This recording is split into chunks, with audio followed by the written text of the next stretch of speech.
সকাল মাননীয় অতিথি শ্রদ্ধেয় সেক্রেটারি ও প্রধান শিক্ষক মহাশয়, পিতামাতা ও আমার সকল শিক্ষকগণ, আমার সহকারী বিন্দুদের জানাই যথাযোগ্য আন্তরিক শুভেচ্ছা ও অভিনন্দন।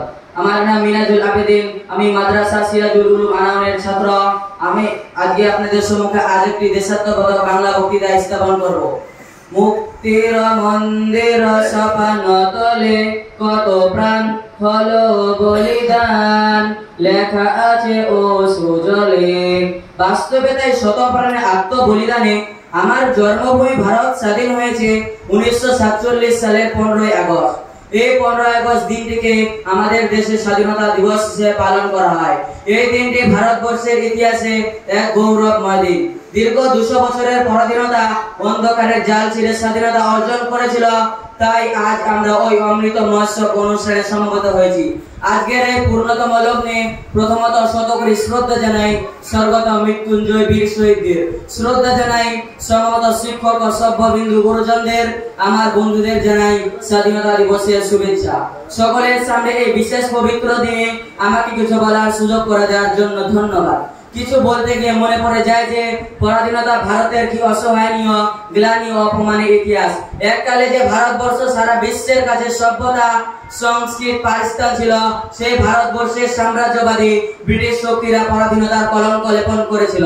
তবে বাংলা মায়ের সন্তানরা কিন্তু এই অপমান গ্লানি মুখ বুঝে স্বীকার করেনি।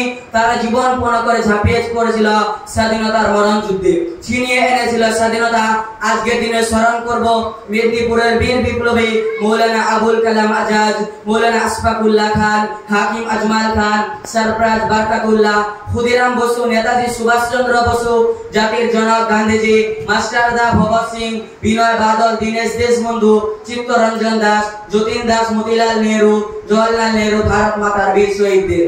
এছাড়া আজ ভারতের প্রতিটি প্রান্তে প্রতিটি সময় খণ্ডে অসংখ্য মানুষ যাদের হয়তো আজ ইতিহাসের পাতায় খুঁজে পাওয়া যাবে না, সেই তারাই এই দেশ গড়েছেন। আমি এবং আমরা সবাই তাদের প্রত্যেককে শ্রদ্ধা জানাই। এরাই তো জীর্ণ জাতির বুকে জাগালো আশা, মৌন মলিন মুখে জাগিয়েছিল ভাষা। এদের আত্মত্যাগের ফসল হলো ভারতের স্বাধীনতা। তাই আজ আমরা গর্বিত এমন দেশে আমরা জন্মেছি। সবশেষে বলি, আজ ৭৮তম স্বাধীনতা দিবসে এসে ভারতের স্বপ্নগুলি এবং আকাঙ্ক্ষাগুলি বাস্তবায়িত করার ক্ষেত্রে কোনো বাধা আমাদের এখন আর থামাতে পারবে না। আমাদের শক্তি, আমাদের প্রাণ চাঞ্চল্য, আমাদের শক্তি, আমাদের ঐক্যবদ্ধতা, আমাদের প্রাণ শক্তি রাষ্ট্র সর্বাগ্রে সর্বদাই সর্বাগ্রের ভাবনা। এই সময় হলো মিলিতভাবে স্বপ্ন দেখার, এই সময় হলো সবাই মিলে সংকল্প নেওয়ার, এই সময় হলো সবাই মিলে চেষ্টা করে যাওয়ার, আর এই সময় হলো আমাদের বিজয়ের পথে এগিয়ে চলার। তাই বলি, আজকের দিনে পালন স্মরণ করে আমরা থেমে থাকবো না। আমরা এগিয়ে যাব বীর বিপ্লবীদের দেখা স্বপ্নগুলিকে বাস্তবায়ন করতে। গড়ে তুলব ভারতবর্ষ জগৎ সেবায় শ্রেষ্ঠ হিসেবে।